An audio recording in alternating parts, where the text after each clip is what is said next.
지난주에 믿음으로 사는 게, 또 기도하는 게, 또 말씀 읽는 게 참 어렵다 그랬죠, 그죠? 근데 세 가지 이유가 있다 그랬어요. 기억나십니까? 첫 번째는 뭐죠? 죄 때문이다. 우리에게 있는 죄 문제를 해결해야 된다. 두 번째는 하나님을 사랑하지 않기 때문이라는 거예요. 하나님을 이만큼만 사랑하는 거야. 다른 것은 이만큼 사랑하는데 하나님은 조금만 사랑하기 때문에, 그래서 그 사랑에 자꾸 우선순위가 밀리기 때문에 우리가 하나님을 믿는데 믿음으로 사는 게 참 어렵습니다. 그리고 또 한 가지 뭐라 그랬죠? 하나님을 믿는 일을 특별한 일로 여길 수 없다 그랬어요. 하나님의 뜻대로 사는 것을 자꾸 우리가 특별하게 생각하니까 일상이 하나님 뜻 가운데 설 수 없다. 그리고 추가로 한 가지 더 말씀드렸죠. 내가 무언가 할 줄 안다. 내가 마음대로 결정하는 그 순간 우리는 실패하는 거예요. 넘어지는 거죠. 그래서 나는 항상 양이다 하는 것을 기억해야 돼요. 여러분, 이 수요일은요, 은혜 받는 시간이 아니에요. 이 시간 은혜 받으러 오시면 안 되고요. 주일날 은혜 받으시면 되고, 오늘은 말씀을 배우는 날입니다. 그래서 무슨 다윗이 몇 번째냐 이런 거는 몰라도 돼요. 그런 거는 몰라야 됩니다. 뭐 이스라엘 초대왕 이름이 뭐냐 이런 거는 몰라도 돼요. 그런데 원리는 아셔야 돼요. 원리. 그러니까 우리가 믿는 믿음의 원리. 그러니까 이 시간은 가장 기본 중에 기본을 배우는 시간이에요. 여러분들이 이 수요일 날 이 설교를 잘 들으면 믿음으로 사는 법을 깨닫게 돼요. 이렇게 믿음으로 사는 법을 깨달으면 그 다음부터는 자동으로 되는 거예요. 자동. 수학 문제를 풀 때 공식만 넣으면 자동으로 다 풀리잖아요. 그죠? 근데 공식을 모르면 수학 문제 푸는 게 너무너무 힘들어요. 물론 뭐 머리가 좋으면 풀 수는 있지만, 그러나 주어진 시간 안에 문제를 푸는 것은 거의 불가능합니다. 그래서 수학도 머리가 좋은 사람이 하는 거지만 알고 보면 암기 과목입니다. 여러분 그거 아셔야 돼요. 기본적인 것은 외워야 돼요. 이게 예수 믿는 것도 마찬가지예요. 우리 믿음으로 살지만 기본적으로 하나님이 누구신지를 알아야 돼요. 그리고 우리가 믿는 믿음이 무엇인지 알아야 되고요. 우리 예수 믿는 사람이 믿고 난 뒤에 살아야 되는 삶은 어떤 삶인지 분명히 알아야 돼요, 여러분. 이 부분에 대해서 머리가 갸우뚱하면요, 제대로 살 수가 없어요. 여러분 다 알아도 안 되는데, 우리가 100% 아는 것도 안 되는데, 그런데 정확하게 알지 못하고서 어떻게 믿음대로 살 수 있겠습니까? 이게 안 되는 거예요, 안 되는 거예요. 그래서 예수를 오래 믿어도 이 성격이 안 변하고요, 삶이 안 변하죠. 왜냐하면 자꾸 구경꾼의 입장에서 듣는 입장이에요. 듣는 입장. 그래서 우리 성도님들은 계속 듣기만 하면 안 돼요. 듣기만 하지 말고 뭐 해야 돼요? 행하는 자가 돼요. 실천하는 자. 근데 이 실천에는요, 우리보다 신앙이 어린 사람들을 가르치는 가르침도 포함되어 있습니다. 우리 예수님이 그랬잖아요. 땅끝까지 이르러 내 증인이더라. 너희가 모든 민족을 제자로 삼아라 그랬어요.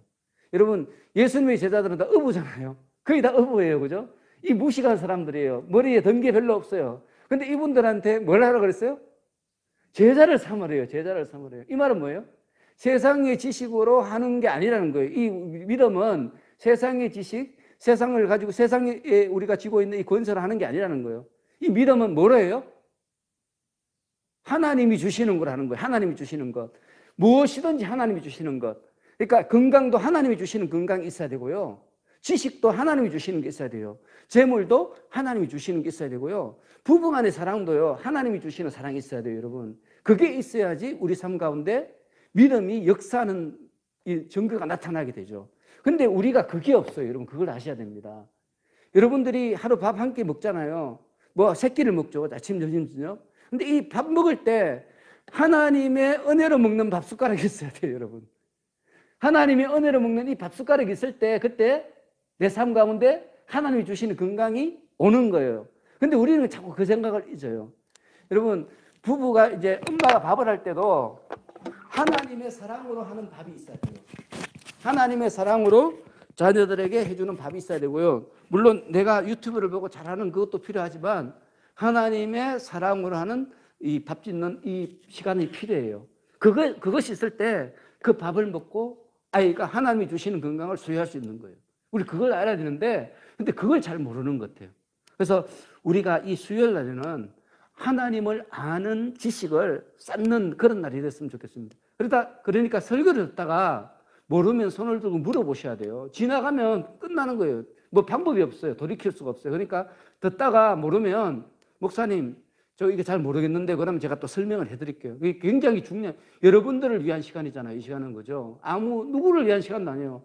오직 하나님께서 여러분들을 사랑하셔서 여러분들을 부르시고 하나님을 가르쳐주는 시간이에요. 그래서 여러분들이 자꾸 물으셔야 돼요. 잘 모르면 물으시고 또 이해가 안 되면 한 번 더 설명해 달라고 그러고 그렇게 말씀하시면 여러분이 이 시간이 정말 여러분의 삶이 변화되는 그런 시간이 될 줄 믿습니다. 여러분 우리가 지난주에 말씀을 들었잖아요. 굉장히 중요한 걸 제가 3가지를 말씀드렸거든요. 혹시 여러분들 기억나시나요? 굉장히 중요한 것. 우리 지난주 말씀에 하나님의 영광이 드러났잖아요. 근데 이 하나님의 영광 이면에는 뭐가 있다 그랬어요? 뭐가 있다 그랬죠? 두 증인의 헌신이 있었다. 두 증인의 헌신이 있었기 때문에 하나님의 영광이 드러났다. 그래서 우리 삶 가운데 하나님의 영광이 드러나려면 뭐가 있어야 돼요? 우리의 헌신이 있어야 되는 거예요. 여러분들이 뭔가 하나님의 영광을 위해서 헌신하면 여러분들 삶 가운데 하나님의 영광이 드러나는 거예요. 하나님의 기쁨이 드러나는 거죠. 그래서 반드시 이 헌신이 있어야 되고 그리고 이 세상이 심판받는 이유는 뭐 때문에 그랬어요? 뭐 때문에 심판을 받죠? 이 세상은? 사람들의 죄 때문에 멸망받을 만한 사람들이 멸망받을 만한 짓을 하기 때문에 하나님께서 이 세상을 멸망시킨다 그렇게 말씀드렸어요. 여러분 이 세상이 멸망하는 것은 딱 한 가지 이유예요. 이 땅이 뭐가 있기 때문에? 죄가 있기 때문에. 죄가 이 세상에 가득 차 있기 때문에. 죄가 관영했기 때문에 더 이상 의인들이 살 수 없는 환경이 되어버렸기 때문에 하나님께서 이 세상을 심판하시는 거예요. 여러분 이 세상에 의가 활동할 수 있는 여력이 있으면 하나님이 심판을 유보하세요. 왜 유보하시죠? 이유가 있어요. 왜요? 한 영혼이라도 더 구원하시려고. 한 영혼이라도 더 구원하시려고. 그래서 제가 주일날 그랬잖아요. 악인을 심판하지 않는 것은 하나님께서 우리에 대한 믿는 자들에 대한 사랑을 보여주시는 거다 그랬죠. 그죠? 만일 내가 예수를 믿기 전에 하나님이 이 세상을 심판했으면 우리 어디 가요? 지옥 가잖아요. 그죠? 그래서 아직까지 이 악한 사람들을 심판하지 않는 하나님의 모습을 보면서 우리는 그 가운데 뭘 깨달아야 돼요? 하나님의 사랑. 나를 향한 하나님의 사랑을 다시 바라볼 수 있어야 되는 거죠. 그리고 3번째 한 가지 말했어요. 하나님의 모든 심판은 어디로부터 와요? 하나님 나라에서 나온다 그랬죠. 그죠? 근데 하나님 나라에서 이 하나님의 심판이 주어지는데 근거가 있어요. 근거. 그 근거가 뭐예요? 하나님의 언약궤가 보였잖아요. 그죠? 지난주에. 그래서 하나님께서 이 세상을 심판하시는데 심판하시는 근거가 뭐예요? 하나님의 언약의 근거에서 심판하는 거예요. 여러분. 여러분 삶 속에서 하나님이 연단하시고 하나님이 고난을 주시고 하나님께서 벌을 주시고 어려움을 주시는 건 다 뭐예요? 하나님의 언약에서 비껴갔기 때문에 비껴갔기 때문에. 또 한편으로는 하나님의 은혜로 끌어당기시기 위해서 여러분 삶 가운데 죄를 제거하기 위해서 심판을 이렇게 어려움을 주시는 거예요. 하나님께서 허락하시는 거죠. 그래서 우리에게 있는 모든 어려운 일들, 심판, 고난, 아픔 이런 것들은 뭐 때문에? 뭐로부터 온다? 하나님의 언약을 근거로부터 하나님 나라에서 오는 거예요. 요게 지난주에 우리가 공부했던 거거든요. 쉽죠, 그죠? 아주 쉬워요. 어려운 게 아니에요. 그러니까 이렇게 요약을 할 줄 알아야 돼요. 요약을 하면은 지난주에 했던 걸 여러분들이 적용할 수 있는 거죠. 근데 이게 요약이 안 되면은 이게 아무리 들어도 뭐 아는 것 같은데 아는 게 없어요. 그래서 오늘도 마찬가지. 오늘 말씀 들을 때도 여러분들이 요약을 해야 돼요. 이 요약을 못하면 뭐 아무리 들어도 막 들을 때는 신기하다, 참 좋다 이러는데 이 끝나고 나면 아무것도 남는 게 없어요. 그래서 여러분들이 꼭 요약을 할 수 있기를 바랍니다. 자, 오늘 하나님께서 우리에게 주신 말씀은 요한계시록 12장입니다. 드디어 12장까지 넘어갔습니다. 이제 절반이 이제 왔죠, 그죠? 뭐 어려운 책이지만 우리가 막 가다 보니까 코로나 때문에 막 막혀서 못 갔잖아요. 근데 가다 보니까 지금 어디까지 왔어요? 절반을 온 거예요, 절반을. 어찌됐든 절반이 왔어요. 여러분, 이렇게 갑니다. 시간이 안 가는 것 같아도 하나님의 마지막 심판이 안 오는 것 같아도 시간이 가고 있다는 거예요. 우리 앞에 점점 다가오고 있다는 거예요. 이 요한계시록 마지막 장이 좀 많이 다가왔잖아요, 우리 앞으로. 그죠? 그와 마찬가지로 하나님의 심판도 지금 우리에게 조금씩 다가오고 있습니다. 그런 것을 우리가 깨달으면서 또 오늘 말씀을 살펴봤으면 좋겠습니다. 12장 1절부터 6절까지 말씀입니다. 요한계시록 12장 1절부터 6절까지. 자, 저와 여러분이 한 절씩 교독합니다. 제가 1절을 읽습니다. 하늘에 큰 이적을 보이니 해를 옷 입은 한 여자가 있는데 그 발 아래는 달이 있고 그 머리에는 12별의 관을 썼더라. 이 여자가 아이를 대어 태산하게 되매 아파서 애를 쓰며 부르짖더라. 하늘에 또 다른 이적이 보이니 보라, 한 큰 붉은 용이 있어 머리가 7이요 뿔이 10이라. 그 여러 머리에 7 관관이 있는데 그 무리가 하늘의 별 3분의 1을 끌어다가 땅에 던지더라. 용이 훼손하려는 여자 앞에서 그가 훼손하면 그 아이를 삼키고자 하더니 여자가 아들을 낳으니 이는 장차 철장으로 만국을 다스릴 남자라. 그 아이를 하나님 앞과 그 보좌 앞으로 올려가더라. 그 여자가 광야로 도망하매 거기서 1260일 동안 그를 양육하기 위하여 하나님께서 예비하신 곳이 있더라. 아멘. 요한계시록의 핵심 내용이 뭐죠? 요한계시록의 핵심 내용, 하나님의 심판이죠. 하나님의 심판. 예, 요한계시록의 지면의 대부분은 죄에 대한 하나님의 심판, 그 내용으로 구성되어 있습니다. 특히 이 요한계시록에 기록된 하나님의 심판에 대한 이 예언은요, 어느 날 갑자기 하나님께서 어느 날을 딱 작정해 놓고 그날 딱 심판하시는 게 아니에요, 여러분. 그래서 다행인 거죠, 그죠? 우리도 모르는데 언제 올지 도둑같이 오는데, 근데 그 심판이 어느 날 갑자기 탁 벌어진다 이거예요. 그러면 두려워서 살 수가 없어요. 언제 일어날지 모르니까. 근데 그게 아니라는 거예요. 요한계시록은 우리에게 그걸 말하고 있어요. 어느 날 갑자기 일어나는 하나의 크고 무서운 사건이 아니라 예수님의 재림이 있기 이전에 먼저 7인, 7 나팔, 7 대접이라는 무섭고도 끔찍한 대환란이 일어난다. 징조가 있다는 거예요. 징조. 그 이후에 우리 예수님께서 재림하시고 심판하시고 새 하늘과 새 땅이 열리는 그런 연속적인 사건으로 이렇게 구성되어 있습니다. 요한계시록이. 그리고 우리가 이 요한계시록을 이렇게 전체를 보면요, 예수님 재림 이전의 사건과 재림 이후의 사건으로 이렇게 나눠지는데요. 재림 이전의 사건은 4장부터 18장이 기록돼요. 4장부터 18장까지. 그리고 예수님 재림 이후의 사건은 19장부터 22장에 이렇게 기록되어 있습니다. 자, 우리가 지금 몇 장을 보고 있죠? 12장. 12장 어디에 속해 있는 거예요? 예수님 재림 전에 대환란 중에 있는 기록된 그런 부분이에요. 지금 우리는 어디에 있어요, 지금? 대환란 중에 있는 거예요, 그죠? 대환란 중에. 그런데 오늘 본문부터는 좀 변화가 있어요. 우리가 이 4장부터 11장까지는 계속해서 하나님의 심판에 대한 내용만 봤거든요. 계속 하나님 심판하세요. 저주하시고 막 이 땅이 막 뭐 별이 막 떨어지고 3분의 1이 죽고 3분의 1이 쑥이 되고 막 이런 내용들이 있었잖아요. 근데 지금부터는 좀 달라져요.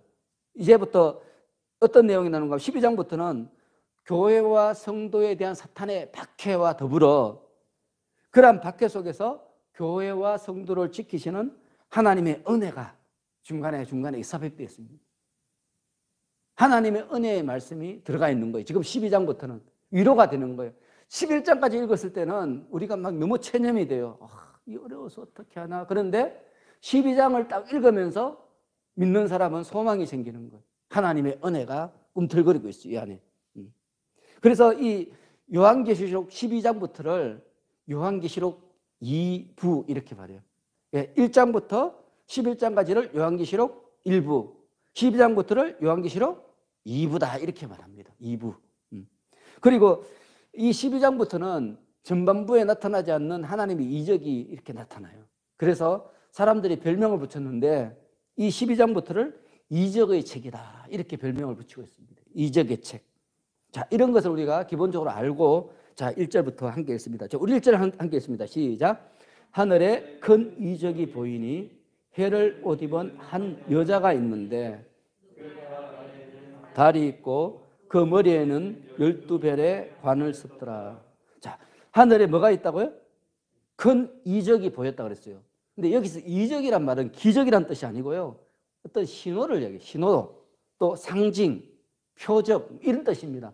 하늘에 어떤 큰 상징이 보였다는 거예요. 상징. 그래서 지금 사도 요한이 보고 있는 이 환상은 뭐예요? 앞으로 일어날 일들에 대한 상징이에요, 상징. 그러니까 이 여자는 진짜 여자가 아니죠, 그죠? 어떤 존재를 여자로 상징적으로 표현한 거라는 거예요. 이해가시죠, 그죠? 그래서 요한계시록이 어려운 거예요. 이게 상징이라. 예. 근데 그 상징을 보는데 그 한상 가운데 누가 보여요? 한 여자가 있어요, 여자. 근데 이 여자가 뭘 하고 있어요? 해를 옷 입고 있어요. 이 후광이 있다는 거예요. 해가 후광을 딱 비춘다는 거예요. 그 여자를 후광을 비추고 있죠, 그죠? 그리고 그녀의 발 아래에는 뭐가 있어요? 달이 있어요, 달. 그리고 그녀의 머리에 뭐가 있죠?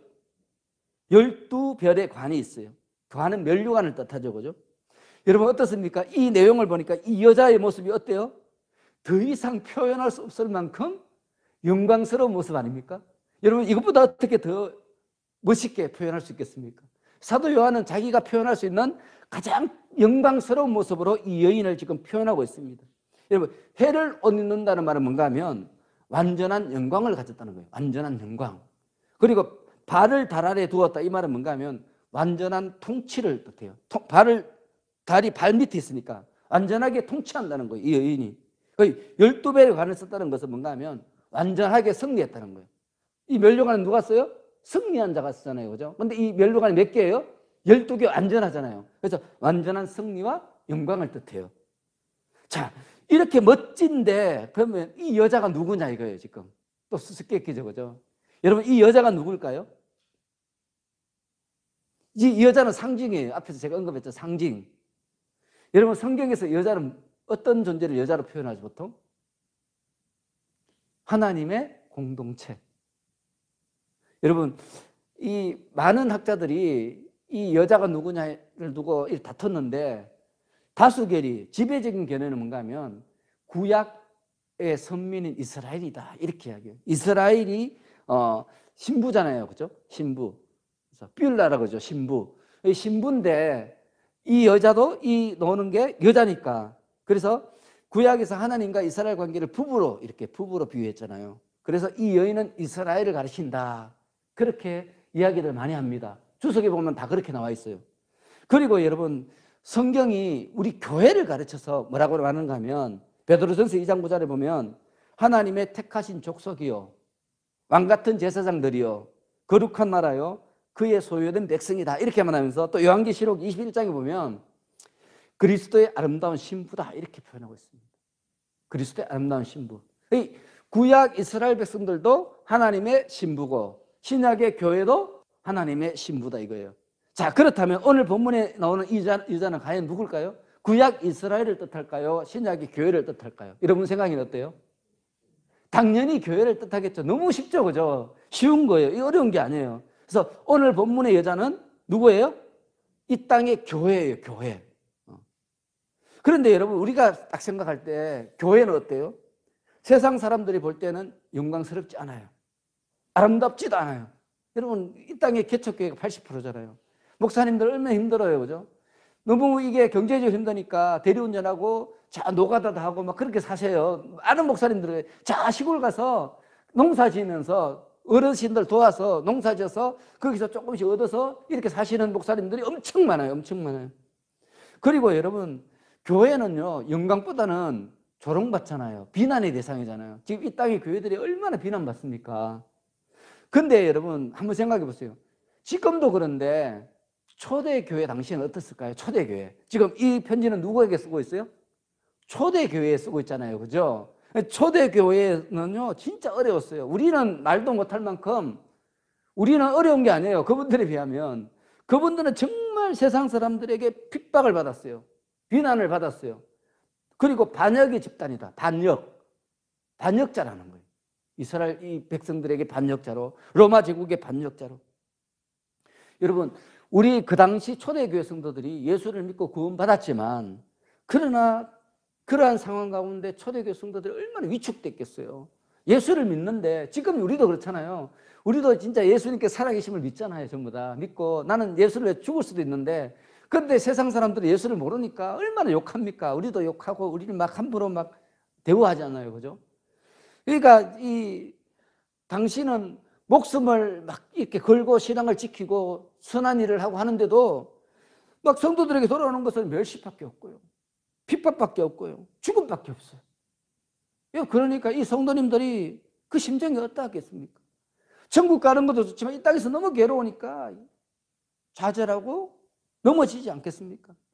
그래서 우리 하나님께서 그러한 성도들에게 용기를 주시기 위해서, 소망을 주시기 위해서, 위로해 주시기 위해서 오늘 본문에 이처럼 교회의 모습을 영광스럽고 아름답게 모셔한 거예요. 이해 가십니까? 지금 그런 거예요.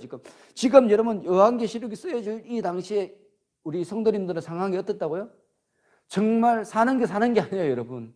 사는 것 자체가 고통이에요. 빨리 죽어서 순교당해서 천국 가고 싶은 성도가 대다수예요. 그만큼 힘든 상황 가운데 신앙생활을 하고 있었어요. 그러니까 그렇게 힘들고 어려운 가운데 자포자기할 수밖에 없는 그 상황 가운데 있는 성도들에게 우리 하나님께서 요한계시를 통해서 위로하는 거예요. 야, 너희들은 실상은 정말 멋지고 아름다운 존재다. 그걸 말하고 있는 거예요. 여러분, 정말 우리 교회는요, 실제로 우리 교회는 아름답고 영광스러운 존재예요. 그 이유가 뭡니까? 교회의 주인이 누구이기 때문에? 예수님이기 때문에. 예수. 교회의 주인은 우인택 목사가 아니에요. 우리 동탄영락교회 주인은. 우리 동탄영락교회 주인은 여러분들이 아니에요. 누구예요? 우리 예수님인 거죠. 예수님. 예수님께서 교회의 주인이시기 때문에 교회는 당연히 영광스러울 수밖에 없죠. 그죠? 지금 그걸 말씀하시는 거예요. 그래서 하나님께서 해를 옷 입은 한 여자가 있는데 그 발 아래에는 달이 있고 그 머리에는 12벨의 칼을 썼더라. 사도 요한에게 이런 환상을 보여주신 거예요. 이런 환상. 그런데 여러분, 이러한 환상을 사도 요한에게만 보여준 게 아니에요. 여러분. 우리가 성경을 읽어보면 구약에 보면 이사야서에 보면 이사야서는 교회가 탄생하기 700년 전에 기록된 책이에요. 700년 전에. 근데 그 이사야서에 이러한 교회에 대해서 언급하고 있어요. 여러분 한번 찾아볼게요. 이사야 60장 1절에서 3절. 이 굉장히 중요하니까 한번 찾아보겠습니다. 구약 성경 1040페이지. 이사야 60장 1절에서 3절. 아마 다 외우시는 분도 있을 거예요. 여러분들 중에서. 근데 이 말씀이요, 이스라엘 백성들에게 한 말씀이지만 그러나 더 깊이 들어가면 지금 우리 교회에게 하는 말씀이에요. 교회에게. 그래서 우리가 이사야 60장 1절에서 3절 다 같이 읽습니다. 시작. 일어나라 빛을 발하라. 이는 내 빛이 이르렀고 여호와의 영광이 내 위에 임하였음이니라. 보라, 어둠이 땅을 덮을 것이며 캄캄함이 만민을 가리려니와 오직 여호와께서 내 위에 임하실 것이며 그의 영광이 내 위에 나타나리니 나라들은 내 빛으로 왕들은 비치는 내 강명으로 나오리라.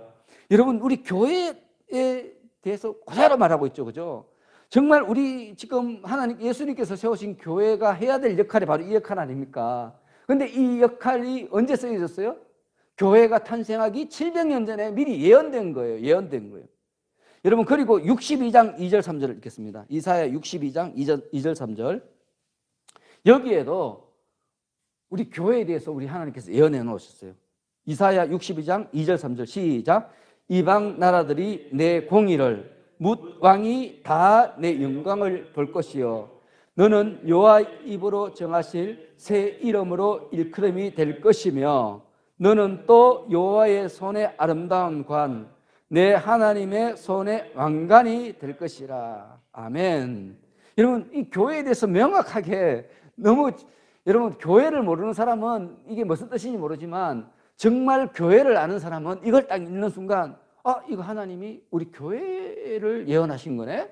이게 너무 쉽게 이해되는 그런 내용이에요. 여러분, 하나님께서 원하시는 교회는 바로 이런 이사야 60장과 62장에 나타난 이런 모습의 교회예요. 어둠을 밝히는 빛이 되고 하나님의 공의와 영광을 나타내는 하나님의 손으로서의 교회예요. 하나님의 손으로서의 교회. 하나님이 일하신다는 거예요. 누굴 통해서? 교회를 통해서. 그래서 하나님의 손이에요. 손으로 일을 하니까. 그래서 우리가 이런 하나님의 뜻을 알아야 돼요. 이런 하나님의 뜻을 알면은 어둠을 밝히는 빛이 될 수밖에 없는 거죠. 이걸 알면서 빛의 역할을 못한다는 것은 예수를 믿는 게 아니잖아요. 그죠? 그래서 우리는 어둠을 밝히는 빛과 같은 교회다. 그렇기 때문에 교회가 멸시를 받고 핍박받아도 믿음을 지키고 이 빛으로 역할을 당당하게 담당해야 된다. 그런 결단을 할 수 있는 거예요. 여러분, 이것을 우리가 마음속에 새긴다면 세상이 아무리 핍박해도요, 사람들이 다 교회를 떠나가도 우리는 이겨낼 수 있어요. 왜? 하나님께서 예언하셨잖아요. 이미 예언해 놓으셨잖아요. 이사야서를 통해서도 예언해 놓으셨고, 오늘 요한계시록을 통해서도 예언해 놓으셨어요. 우리 교회가 얼마나 아름다운 존재이고 하나님께서 기뻐하시고 우리 교회를 통해서 얼마나 하나님께서 일하고 싶어 하시는지 우리가 분명히 알 수 있는 거예요. 그래서 안 넘어지는 거죠. 하나님을 알면 안 넘어져요, 여러분. 다 넘어지는 이유는 뭐예요? 하나님을 잘 모르기 때문에. 우리 아이들이 엄마 아빠한테 막 실망하고 엄마 미워 아빠 미워 왜 그럽니까? 엄마 아빠를 몰라서 그런 거 아니에요. 알면은 그렇게 할 수가 없어요, 애들이. 근데 엄마 마음을 모르니까 자꾸 엄마 미워 아빠 미워 집 나가고 막 그러는 거예요. 세상에 어느 부모가 자기 자식에게 자식이 떡을 달라는데 돈을 주겠습니까? 생선을 달라는데 뱀을 주겠습니까? 성경에 나오잖아요. 악인이라도 안 그런다 그랬잖아요, 성경에. 악인이라도 그렇지 않다. 근데 우리 애들은 그렇게 생각하지 않아요. 뭐 이야기하면 자꾸 반발하잖아요, 애들은. 그죠? 왜 반발합니까? 부모를 잘 몰라서 그래요. 부모는 절대로 그런 부모 없습니다. 여러분, 부모는 자식을 위해서 희생할 수 있는 유일한 존재예요. 이 세상에 존재하는 모든 것 중에서 어떤 한 사람을 위해서 희생할 수 있는 존재는 오직 부모밖에 없어요. 형제도 안 돼요, 형제도 안 돼요. 근데 부모는 악인이라도 네 자식, 내가 네 자식을 죽일까? 너 죽으려면 자기 자살을 해. 그게 부모예요, 여러분. 그게 부모예요. 어떤 부모라도, 정상적인 부모는 다 그런 거죠. 우리 하나님도 마찬가지라는 거예요. 우리가 하나님을 알면요, 우리가 이 믿음을 버릴 일도 없고요, 죄 속에 빠질 일도 없어요. 근데 자꾸 넘어지는 것은 몰라서 그래요. 그래서 여러분들 하나님을 알아야 돼요. 하나님께서 우리에게 주신 언약을 알아야 돼요. 그러면 안 넘어집니다. 실수도 별로 안 해요. 근데 문제는 그걸 모르니까 자꾸 타락하게 되고요, 세상 사람들에게 욕먹을 짓을 하게 되고, 예수 믿는데 너 왜 그렇게 이기적이니? 이런 소리 듣게 되고요. 야, 예수 믿는데 너 편법 써? 예수 믿는 너도 불법을 사네? 이런 소리를 듣는 거예요. 그래서 여러분, 우리가 하나님을 알기에 더 힘쓰되 정말 하나님께서 나를 통해서 일하기를 원하신다는 것을 다시 한번 깨닫고요, 오늘 본문에 나오는 것처럼 다시 한번 하나님께서 나의 손을 사용하기를 원하시는구나. 그래서 내 손에 피를 묻히지 말고, 이사야 1장 말씀처럼 우리 손에 피를 묻히면 하나님께서 우리의 기도를 들어주시지 않았어요. 우리의 길을 인도하지 않았어요. 우리의 손에 있는 피를 씻어야 돼요. 왜? 우리 손은 누구의 손이에요? 하나님의 손이거든요. 하나님의 손. 우리 그걸 알아야 되는 거죠. 자, 그런데 여러분, 우리가 이렇게 하나님의 사람이 되어서 하나님의 손으로 사는데, 그런데 이 삶이 녹록한 게 아니에요. 쉽지 않아요. 그걸 또 이야기하고 있어요. 2절 함께 씁니다. 2절 시작. 이 여자가 아이를 베어 해산하게 되면 아파서 애를 쓰며 부르짖더라. 여러분, 여자가 아이를 베어 해산하게 되면 행복한 거죠, 그죠? 여자로서 그것보다 더 행복한 일이 있겠습니까? 여자가 자기 분신을 낳는 건데, 여인이 할 수 있는 가장 영광스러운 행위가 바로 아이를 출산하는 거잖아요. 근데 이 출산할 때 어때요? 쉽게 그냥 펑 출산합니까? 그렇지 않죠, 그죠? 너무너무 귀하고 영광스러운 일인데, 근데 뭐가 따라요? 고통이 따르잖아요. 고통. 너무 좋은 것은, 진짜 좋은 거를 하려면은 고통이 따라요. 고통이. 왜요? 왜 고통이 따라요? 이유가 있어요. 뭐 때문에? 한자예요, 한자. 죄 때문에. 여러분, 여자들이 아기를 낳을 때 왜 고통이 왔어요? 뭐 때문에 왔죠? 죄를 져서 왔잖아요. 죄를 짓기 전에 고통이 없었어요. 그리고 죄를 짓고 난 뒤에 하나님께서 아이를 낳을 때 고통을 더하게 하셨잖아요, 그죠? 그래서 이것은 뭔가 하면 죄 때문에 고통을 받는 거예요. 여러분, 우리가 이 세상에서 왜 환난을 받아요? 뭐 때문에? 죄 때문에 환난을 받는 거예요. 죄만 없으면 환난이 없어요. 근데 그 죄의 정체가 누구예요? 마귀잖아요, 사탄. 그 죄가 우리를 그냥 두지 않아. 우리는 의롭게 살아도 죄가 계속 우리를 괴롭히는 거야. 내 죄 때문에 내가 괴로운 게 아니에요. 제가 주일날 말씀드렸잖아요. 롯은 소돔과 고모라, 소돔에 살면서 의롭게 살았어요, 그죠? 하나님 뜻대로 살았어요. 근데 롯이 행복했어요?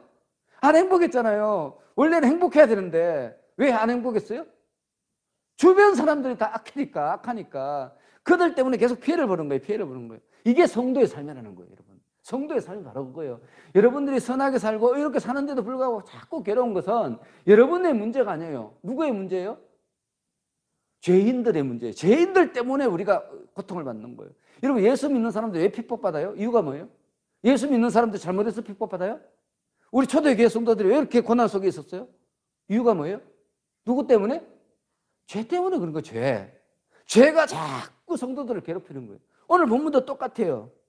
지금 여자가 아이를 해산하게 됐는데 이 해산하는 이 아이 이름이 뭐죠? 아이 이름 누구를 낳아요? 지금 여자가 5장에 보면 5절에 보면 나오잖아요.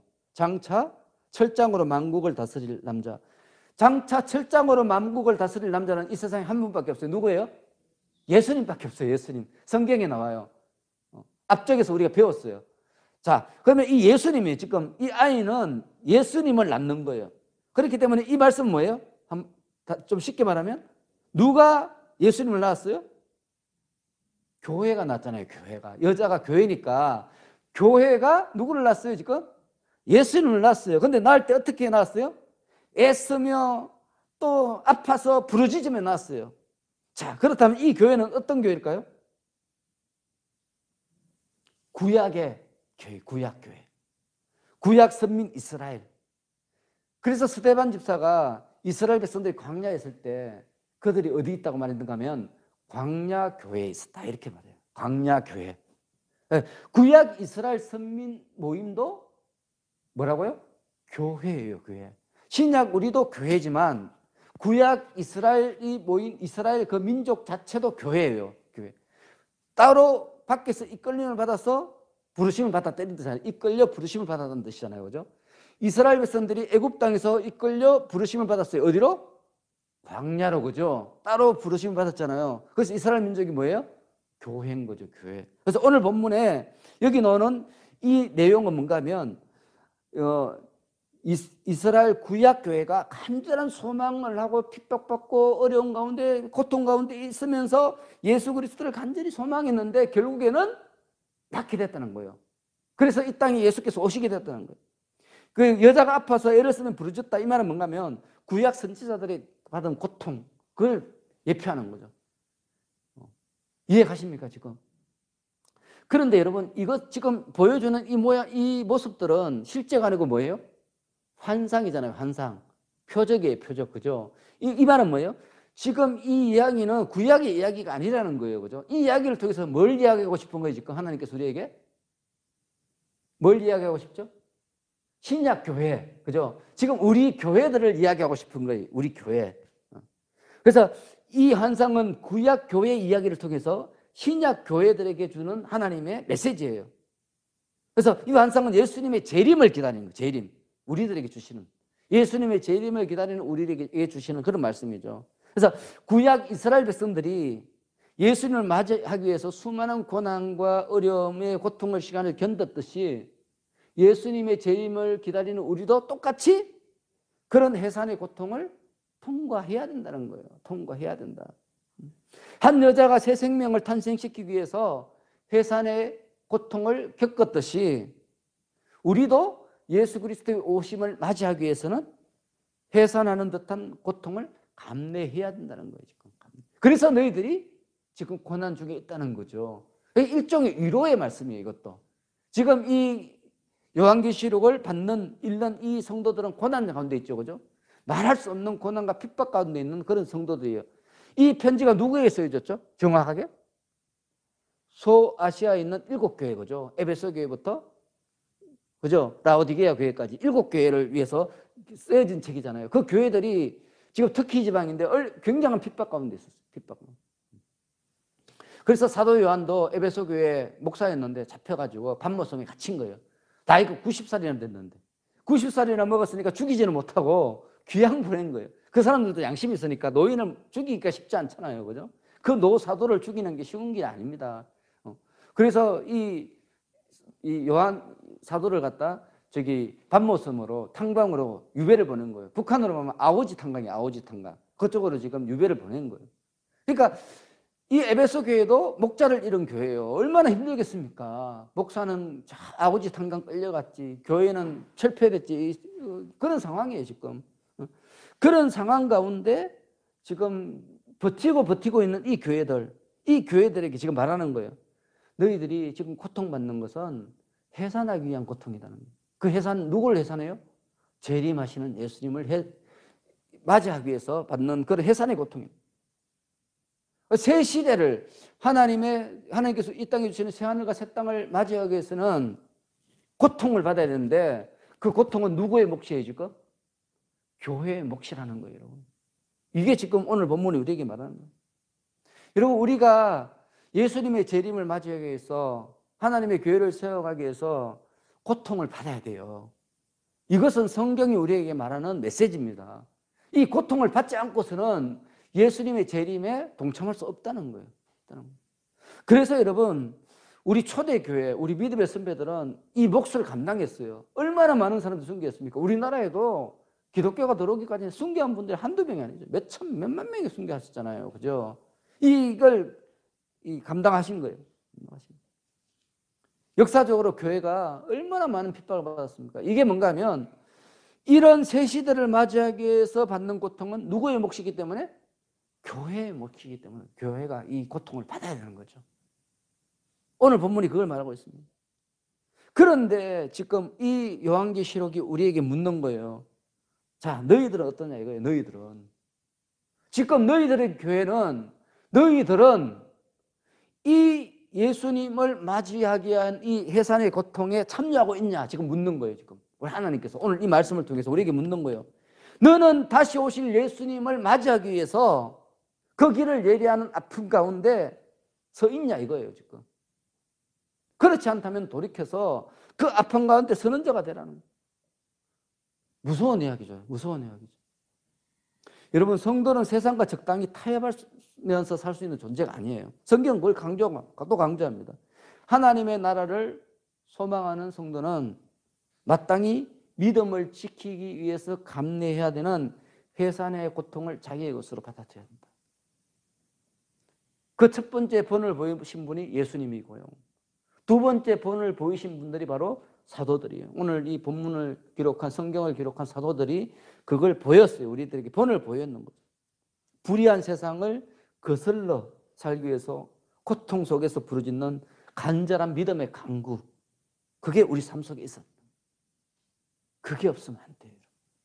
지금 그걸 말하는 거죠. 오늘 성경을 통해서. 그러면서 여러분 지금 하나님께서 또 계속해서 말씀을 3절 4절 다 같이 읽습니다. 3절 4절 시작. 하늘에 또 다른 이적이 보이니 보라 한 붉은 머리가 7이요 뿔이 10이라. 그 여러 머리에 7 왕관이 있는데 그 꼬리가 하늘의 3분의 1을 끌어다가 땅에 던지더라. 용이 해산하려는 여자 앞에서 그가 해산하면 그 아이를 삼키고자 하더니. 자, 사도 요한은 여자의 환상에 이어서 또 다른 환상을 봤습니다. 자, 여기 붉은 용이 보이죠. 그죠? 근데 이 용은 머리가 몇 개예요? 7개, 머리가 7개. 근데 그 머리마다 뭘 썼어요 또?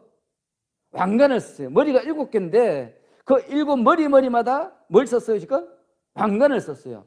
그리고 뿔이 몇 개예요? 뿔이 10개. 아, 무섭죠, 그죠? 그리고 이 붉은 용의 정체가 뭐예요, 근데? 9절에 보면 나와요. 9절 다 같이 읽습니다. 시작. 큰 용이 내쫓기니 곧 마귀라고도 하고 사탄이라고도 하며 온 천하를 깨는 자라. 그가 땅으로 내쫓기니 그의 사자들도 그와 함께 내쫓기니라. 자, 이 붉은 용의 정체가 뭐예요? 사탄이에요, 사탄. 근데 이 사탄이 그 꼬리로 하늘의 별 3분의 1을 끌어다가 땅에 던졌다 이렇게 말하죠. 그죠? 이 말은 뭔가 하면 사탄이 천사 일부를 미혹해서 같이 타락시켰다는 거예요. 근데 그 양이 엄청나죠. 그죠? 숫자가 천사의 3분의 1이 사탄을 따라갔어요. 이 미혹이 얼마나 센지, 미혹이 얼마나 무서운지 천사들도 다 넘어가요, 여러분. 이 사탄이 만만한 존재가 아니에요. 그런데 이 사탄은요, 여자가 해산하면 뭘 하려고 그래요, 지금? 아이를 삼키려고 그래요. 삼킨다는 말은 뭐예요? 죽인다는 뜻이죠, 그죠? 그래서 아이를 죽이려고 여자가 해산하기만을 기다리고 있어요, 해산하기만을. 그런데 이런 사탄의 시도는요, 지금 뭐 계속되고 있어요. 지금도 되고 있어요. 지금도. 구약시대 보면 첫 번째 가인이 아벨을 죽이잖아요. 그게 첫 번째 시도입니다. 아벨을 죽임으로써 장차 이 땅을 구원할 구세주를 못 오게 하려고 사탄의 시도였죠. 그죠? 그리고 애굽왕 바로가 기브리 남자애들 다 죽였잖아요. 그죠? 이것 두 번째 또 시도예요. 그리고 여러분 에스더서 보면 하만이라는 사람이 유다인들을 다 죽이려고 그러잖아요. 이것도 사탄이 시도한 거예요. 여러분. 사탄은 계속해서 하나님의 자손이 이 땅에 와서 예수 그리스도가 이 땅에 못 오게 하려고 했어요. 그런데 어떻게 했어요? 오셨잖아요. 오시고 난 뒤에도 어떻게 했어요? 헤롯이 2살 아래의 유아들을 다 학살했어요. 왜 학살했어요? 왜 학살했죠? 예수님을 죽이려고. 그리고 사탄이 직접 예수님을 넘어뜨리려고 광야에 시험했죠. 그죠? 그리고 예수님을 십자가 못 박아버렸잖아요. 사탄이. 사람들 미혹해가지고. 이게 다 뭐예요? 여자가 아이를 낳으면 죽이려는 시도를 한 거죠. 그 중에 성공한 것도 있고 실패한 것도 있고 그렇죠. 그죠? 그런데 이 사탄의 실패는 결국 어떻게 되는가 하면 우리 5절 함께했습니다. 5절 시작. 여자가 아들을 낳으니 이는 장차 철장으로 만국을 다스릴 남자라. 그 아이를 하나님 앞과 그 보좌 앞으로 올라가더라. 자, 여자가 낳은 아이가 어디로 갔어요 지금? 하나님 보좌 앞으로 갔죠. 그죠? 이것은 예수님께서 죽음을 이기시고 승천하신 것을 의미합니다. 예수 그리스도를 십자가에 못 박아 죽이고 인류의 구속 계획을 무산시키려 했던 사탄의 계획이 오히려 틀어지고 우리 하나님께서 예수 그리스도를 통해서 구속 계획을 완성하셨죠. 그죠? 그죠? 그래서 지금은 누구든지 예수 그리스도를 믿으면 다 구원받아요. 사탄의 영역에서 다 해방되는 거예요. 사탄에서. 여러분 이러한 사실은 또한 한편으로는 사탄이 멸망할 때가 이르렀다. 사탄이 종말할 때가 가깝다. 이걸 의미하는 거죠. 여러분 우리가 주일날 베드로 후서를 우리 살펴볼 때 예수님께서 재림하시는 날 사탄과 그의 부하들은 심판을 받고 영원한 지옥불에 빠진다. 이걸 배웠죠. 그죠? 우리가. 그죠? 그 내용과 일맥상통한 거예요. 지금은 사탄이 때가 안 돼가지고 우리 성도들을 막 괴롭게 하고 힘들게 하지만 예수님 재림의 때가 오면 이 사탄은 멸망당한다는 거죠. 그런데 이 사탄이요, 이 모습이요, 예수님의 모습과 비슷해요. 여러분 5장 6절에 보시면 우리 예수님에 대해서 이렇게 이야기해요. 예수님은 7뿔과 7눈을 가지시다. 이렇게 해요. 예수님께서 뿔이 몇 개요? 7개. 눈이 몇 개요? 7개. 7뿔과 7눈을 가지신 분으로 이 묘사하고 있거든요. 7은 안전 숫자잖아요. 안전하신 분이라는 거예요. 그런데 오늘 사탄은 어떤 모습이에요? 머리가 7개. 또 7 면류관에 있어요. 또 뿔도 몇 개예요? 예수님보다 더 많아, 뿔이. 이 사탄은 예수님보다 뿔이 더 많아요. 여러분 사탄은요 예수님처럼 대단한 능력을 가진 존재예요. 그죠? 여러분 성경에 열이라는 숫자 완전 숫자예요. 7도 완전 숫자고. 그리고 머리가 7개 있다는 것은 뭔 말입니까? 지식이나 통치권이 안전하다는 거예요. 뿔은 권세예요. 뿔이 10개. 예수님보다 더 많아. 그러니까 이 사탄은 대단한 능력의 소유자는 거예요. 하지만 예수님과는 비교할 수 없죠. 그죠? 예수님한테 상대가 안 됩니다. 예수님은 창조자고 사탄은 피조물이기 때문에 상대가 되지 않아요. 그리고 우리 예수님과 이 사탄의 다른 점은, 절대적으로 다른 점은 예수님은 생명을 주시려고 하지만 사탄은 우리에게 뭘 주려고 그래요? 영원한 멸망을 주려고 그러죠. 이게 절대적인 차이예요. 그런데 이 사탄이 예수님과 거의 비슷하다는 거예요. 지금 오늘 성경은 그걸 또 우리가 말하는 거예요. 예수님과 너무너무 비슷해요. 이게 분간이 잘 안 돼요. 그래서 여러분 성경은 우리에게 말씀할 때 이 사탄이요 광명한 천사의 모습으로 다가온다 그렇게 말하고 있습니다. 광명한 천사, 밝은 우리에게 소망과 희망을 주는 천사의 모습으로 사탄이 우리에게 다가온다는 거예요. 그리고 성령의 은사와 비슷한 능력으로 성도들을 미혹해요. 왜 일반 사람들을 보면 저게 성령의 능력인지 마귀의 능력인지 구별이 안 돼요. 절대 구분을 못합니다. 그런 모습으로 이 성도들을 미혹한다는 거죠. 거짓된 복음을 마치 하나님의 뜻인 것처럼 하나님 말씀 왜곡해요. 여러분 저한테 요즘 책들이 많아요. 책 만드는데 비쌀 건데 한 이만큼 두꺼운 책을 만들어가지고 막 보내요. 읽어보면 이단이야, 이단. 말도 안 되는 소리를 하고 있어요. 어린아이라도 제정신이 있으면 분간할 수 있는 그런 이야기예요. 근데 거기 넘어간 사람들이 수만 명이에요. 수만 명. 신천지에 보십시오. 그거 줄 서가지고 그 수료 시간을 보면 완전히 막 소름이 끼쳐요. 이 김일성도 아니고. 무서워요, 그 사람들. 근데 다 넘어간다는 거예요. 넘어간다는 거예요. 그래서 이 사탄은요, 거짓 선생들을 내세우고요, 이단을 내세워가지고 교회의 위상을 깎아내려요. 교회의 위상을 깎아내리고 성도들을 막 미혹해. 그래서 교회를 넘어지게 하는 거죠. 그런데 이 사탄이요, 무서운 악마의 모습으로 나타나는 게 아니라는 게 더 문제예요, 여러분. 그걸 아셔야 돼요.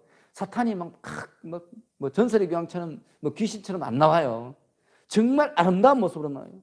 갖가지 종교의 모습으로, 철학의 모습으로, 사상의 모습으로 아름다운 옷을 입고 사람들을 미혹해요. 이 사탄이 그래요. 그래서 사람들이 사탄에 대해서 방심해요, 방심. 여러분, 아이들 이 만화 보면요, 괴물을 막 캐릭터로 만들어가지고요, 아이들은 또 그게 막 완전히 막 빠져가지고요, 제가 볼 때는 전부 다 이 마귀 새끼 그림이 마귀예요, 마귀. 근데 아이들은 그걸 너무너무 좋아해요. 막 얼마나 좋아하는지. 여러분, 그렇게 만드는 거예요. 이 사탄이 그렇게 만들어요. 경계를 풀게 만드는 거예요. 경계를 풀게 만드는 거예요. 그리고 사람들이 멸망을 향해 달려가도록 자꾸 붙이잖아요. 믿지 않는 사람들에게만 그러는 게 아니에요, 사탄은. 베드로전서 5장 8절에 뭐라고 말합니까? 믿는 사람까지 삼키려고 우는 사자처럼 삼킬 자를 찾아 두루다닌다. 우는 사자처럼. 여러분, 사탄 만만하게 생각하면 안 됩니다. 막 기도하면 나가겠지. 여러분, 그렇게 간단한 문제가 아닙니다. 그렇게 간단한 문제가 아닙니다. 아무리 능력이 탁월해도요, 사탄한테 이길 수 있는 사람은 세상에 존재하지 않아요. 오죽했으면 사도 바울이요, 우리들에게 뭐라고 말하는가 하면, 사탄을 대적하기 위해서는 뭘 입어야 돼요? 하나님의 전신갑주를 입어야 돼요. 온몸을 하나님의 말씀으로 가득, 은혜로 가득, 믿음으로 가득 채워야 된다는 거예요. 무장을 해야 된다는 거예요. 그렇지 않으면 사탄을 못 이긴다는 거예요. 못 이긴다. 근데 우리는 너무 쉽게 생각해요, 사탄을. 너무 쉽게 생각하고, 이렇게 대화를 나누다 보면 가끔씩 기가 막힐 때가 많아요. 너무 막 무시하는 거예요. 마귀를 무시하는 거예요. 근데 딱 들어보면요, 그 사람이 마귀 편에 서 있어요, 제가 볼 때는. 근데 제가 그런 말은 못하죠. 말하면 상처받고 싸워야 되니까. 근데 제가 말하면 들어주면 제가 기도해서 쫓아낼 건데, 인정을 안 해요. 인정을 안 해요. 인정을 안 하니까 방법이 없어요, 제가. 우리 예수님도 그랬잖아요. 병자가 오면 그 사람 믿음 보고 고쳐줬잖아요, 그죠? 예수님이 고쳐주지만 병을 낫게 하는 건 누구예요? 그 사람 자신이잖아요, 그죠? 자기가 믿어야 돼요. 우리 목사님이 기도하면 내 암병이 나을 것이다. 믿고 오면요, 제가 기도 안 해도요, 오다가 나와요. 이게 믿음이거든요. 믿음이 우리를 낫게 하는 거예요. 목사가 낫게 하는 게 아니고. 그런데 안 믿으니까 이야기하면요, 화를 내요. 당신만 예수 제대로 믿냐 이러면서 화를 내니까 이건 뭐 방법이 없어요. 우리 성도님들도 마찬가지예요. 제가 뭐 이렇게 말씀해드리면 알겠습니다 해야 되는데, 제일 많이 하는 말이, 목사님 기도해 보겠습니다. 그러면 저는 황당해요. 이분이 나보다 더 기도를 많이 하시는가? 그런 생각이 드는 거예요. 목사가 충분히 기도하고 권면하면은 아멘하고 순종하면 그게 진짜 믿음인데, 기도해 보겠다 그러고 생각해 보겠다 이러면은 이게 대답이 없어요. 그분에게 더 이상 하나님의 능력을 전해줄 방법이 없어요. 안 되는 거예요, 안 되는 거예요. 그래서 믿어야 돼요. 믿으시고 맡겨야 돼요. 이게 믿음이에요. 하나님께서 살아계시고 역사하신다는 것을 확실히 믿어야 돼요. 그때 하나님께서 역사하시는 거예요. 근데 마귀가 자꾸 이간질 하잖아요. 아닌 것처럼. 분명히 하나님께서 목사를 통해 역사하시는데, 근데 마귀가 자꾸 꼬드기는 거예요. 옆에서 꼬드겨서요, 다른 길로 가게 만들어요. 그러니까 가르쳐준 대로 가야 되는데 여기다 뭔가 하나 툭 더해요. 제가 볼 때 성도님들이 그런 분들이 너무 많아요. 제가 딱 이렇게 길을 열어주면 거기만 쫙 가면 되는데 자꾸 거기다 자기 생각을 더해요. 더하는 순간 이거는 복음이 아니에요. 여러분, 그거 하셔야 됩니다. 순종은요, 내 생각을 버리는 게 순종이거든요. 근데 내 생각을 가지고 있고 목사님 말씀을 참고를 하는 것은 순종이 아닙니다. 순종이 아닙니다. 여전히 주체는 자기거든요. 근데 너무 많은 분들이 그렇게 하셔요. 그러고 난 뒤에 저한테 와서 하는 말이, 목사님 말씀대로 해도 안 되던데요, 그런 말을 해요. 그러면 제가 불러서 말씀을 하도록 기도해드리면요, 다 이실직고 합니다. 그 사람이 잘못된 행위를 했던 것이 다 이실직고를 해요. 이게 우리의 모습인 거죠. 그래서 우리가 하나님의 말씀으로 전신갑주를 입어야 돼요. 이걸 안 하면은 마귀를 분별할 수도 없고 넘어갈 수밖에 없는 거죠. 자, 이어지는 6절 하겠습니다. 6절 시작. 그 여자가 광야로 도망하며 거기서 1260일 동안 그를 양육하기 위하여 하나님께서 여러분 여기서 여자는 뭐죠? 교회죠, 그죠? 아직도 헷갈립니까? 여자 누구? 교회. 또 한편으로 나 성도. 이 여자가 어디로 갔어요? 지금? 광야로 도망갔어요, 도망. 근데 이 도망간 광야는 누가 예배한 곳이에요? 하나님께서 예배하신 거예요. 그래서 사탄이 아이를 죽이려고 이 계획을 했는데 실패하니까 이제 그 다음에 표적이 바뀌었어요. 누구로? 여자로 바뀐 거예요. 예수님을 죽이려 했는데 예수님이 죽었다 부활하시니까 이제 마귀는 예수님을 더 이상 죽일 수 없으니까 누굴 죽이려고 그래요, 지금? 교회를 죽이려는 거예요. 예수님 재림을 기다리는 우리 교회를 죽이려고 작정하고 지금 막 그러는 거예요. 그래서 하나님께서 우리 교회를 어디로 피신시켰어요? 광야로 피신시켰어요. 여러분, 근데 이런 생각이 안 들어요? 하나님께서 피신시키려면, 어차피 피신시키려면 적과 꿀이 흐르는 좋은 땅으로 피신을 시키시지 왜 하필이면 광야로 피신을 시키실까? 여러분, 이 말씀 딱 있는데 그런 생각이 안 들어요, 혹시? 그렇잖아요. 여자가 도망을 가려면은 좀 좋은 장소로 가지 왜 이렇게 광야로 가? 광야는 어떤 땅이에요? 먹고 마실 것이 없잖아요. 가면 굶어 죽어요. 그리고 낮에는 엄청 뜨거워. 밤에는 또 엄청 춥고요. 쉬지 않고 생명을 위협해요. 그게 광야예요. 그리고 광야에는 또 뭐가 있어요? 독사가 있죠. 정갈이 있죠. 각종 맹수들이 있어요. 근데 나무 이런 게 없기 때문에 노출되어 있어요. 맹수들에게 딱 그대로 노출되어 있어요. 있으면 그냥 사는 게 거의 불가능한 땅이 광야예요, 여러분. 근데 우리 하나님이 어디로 교회를 인도했다고요? 광야로. 지금 우리 한국 교회가 지금 어디 있는 게 정상이에요? 광야에 있어야 되는 거예요. 적과 꿀이 흐르는 땅에 있으면 이건 아니에요. 하는 뜻이 아니라는 거예요. 하나님은 우리 교회를 어디 세우라 그런다고요, 지금? 광야에 세우라 이렇게 말씀하고 있는 거예요. 여러분, 하나님께서 왜 이렇게 광야로 보내셨는가 하면 광야에는 세상의 도움을 받을 수가 없잖아요. 그죠? 불가능해요. 하나님 외에 다른 존재로부터 도움을 받을 방법이 없어요. 자, 이 말은 뭐예요? 지금 하나님께서 우리 교회를 광야로 보내셨다는 말은 뭔가 하면 지금 있는 이 세상에 예수님께서 허락하신 이 교회는요, 세상 사람들에게 의지하면 된다, 안 된다? 안 된다는 거죠. 지금 그걸 이야기하는 거예요. 세상 사람들이 좋아하는 걸 하면 된다, 안 된다? 안 된다는 거예요. 누구의 뜻대로 해야 된다고요? 하나님의 뜻대로. 그리고 이 세상에 이 광야에 있는 교회는 그냥 편하게 사는 교회가 아니라는 거예요. 훈련받고 연단받는 교회라는 거예요. 여러분, 우리 출애굽기를 읽어보면 우리 하나님께서 이스라엘 백성들을 구원해 줬잖아요. 노예였는데 구원해 줬잖아요. 자유인으로. 구원해서 어디로 데리고 갔어요? 광야로 데리고 갔어요. 그죠? 원래는 어디로 데려가야 돼요? 적과 꿀이 흐르는 가나안 땅에 데려가셔야 되는데 우리 하나님께서 바로 가나안 땅에 안 데려가시고 어디로 갔어요? 광야로 갔어요. 왜요? 가나안 땅에 살 수 있는 자격을 갖추라고. 자격이 안 되니까 이 사람들은 뼛속부터 종이니까 가나안 땅에 가면 자유인으로 살아야 되는데 자유인으로 살 수가 없어요. 그래서 하나님께서 연단을 시킨 거예요. 광야에서 연단을 시킨 거죠. 근데 연단할 때 어떻게 했어요? 이스라엘 백성들이 원망했잖아요. 하나님을 원망하고 모세도 원망하고 반역하고 막 그랬잖아요. 그죠? 근데 그런 자들은 다 어떻게 됐어요? 죽었어요. 이 땅에서도 마찬가지. 여러분, 이거는 하나님께서 우리에게 주신 계시예요. 이 땅의 교회에서 잘 먹고 잘 살라 하는 사람들은 어떻게 돼요? 다 죽어요. 가나안 땅에 가요, 못 가요?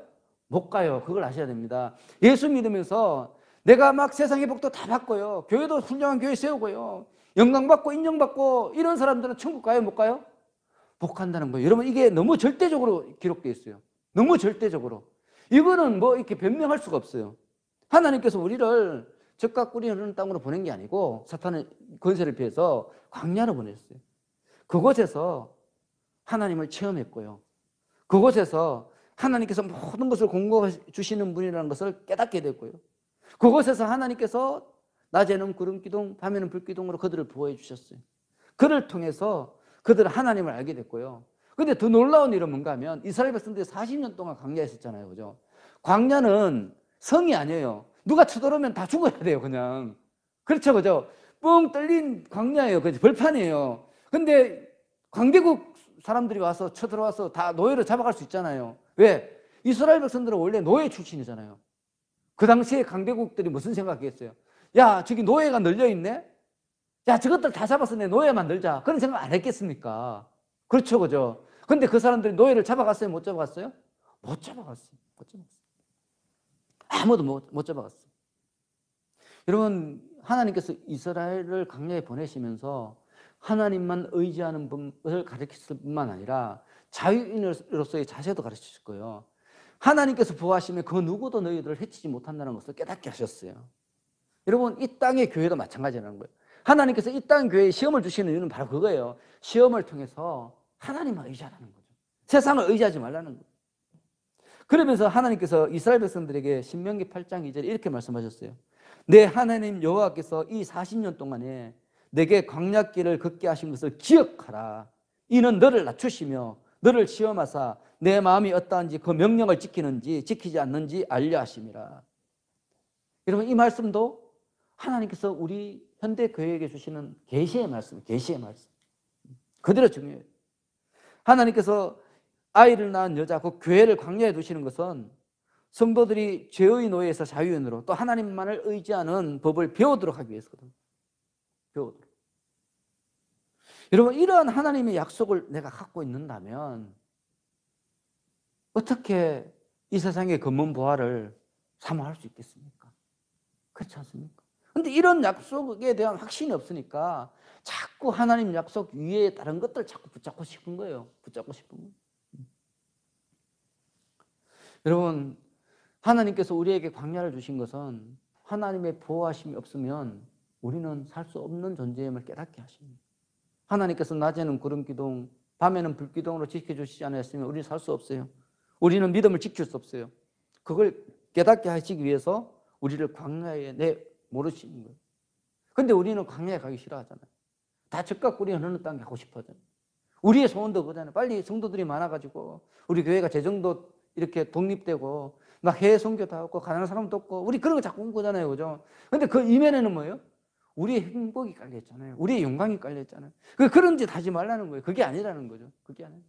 너희가 많이 가졌던 적게 가졌던 그건 중요한 게 아니야.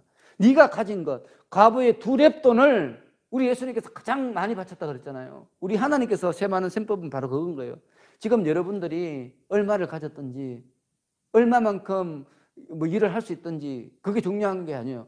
여러분들이 가지고 있는 그것을 가지고 하나님의 뜻대로 사시면 되는 거예요. 그게 하나님께서 오늘 우리 본문을 통해서 우리에게 주시는 그런 메시지라는 거죠. 우리에는 결코 젖과 꿀이 흐르는 땅, 그 땅을 사모하는 사람입니다. 그 젖과 꿀이 흐르는 땅은 우리가 죽어서 가요. 바로 천국입니다. 우리에게 주어진 젖과 꿀이 흐르는 땅은 저 하나님 나라예요. 그런데 이 땅에서는요, 우리는 광야 생활을 해야 돼요. 그를 통해서 하나님이 진짜 하나님이시고 또 우리가 진정으로 하나님의 백성으로 살 수 있는 자격을 갖춰야 되는 거죠. 그래서 여러분, 지금 여러분들에게 어려움이 있다면 그것을 하나님께서 주신 광야로 생각하고 스스로를 믿음을 성장시키는 연단의 계기로 삼으시기 바랍니다. 어떤 어려움도요, 다 이길 수 있습니다. 그 가운데 행복할 수 있고요, 평안을 누릴 수 있습니다. 그게 우리 예수님이 주시는 거예요. 세상은 그런 거 줄 수 없어요. 폭풍 가운데서도 편하게 잠드시는 우리 예수님, 그죠? 제자들은 막 폭풍이 때문에 우리 죽는다고 난리치는데 예수님 어떻게 했어요? 뱃속에서 잤어요. 그게 우리 예수님의 평안이에요. 예수님을 믿으면요, 예수님과 함께 있으면 세상에 두려울 게 없습니다. 그래서 오늘 그러한 믿음을 우리가 소유했으면 좋겠습니다. 우리 함께 합심해서 기도하겠습니다.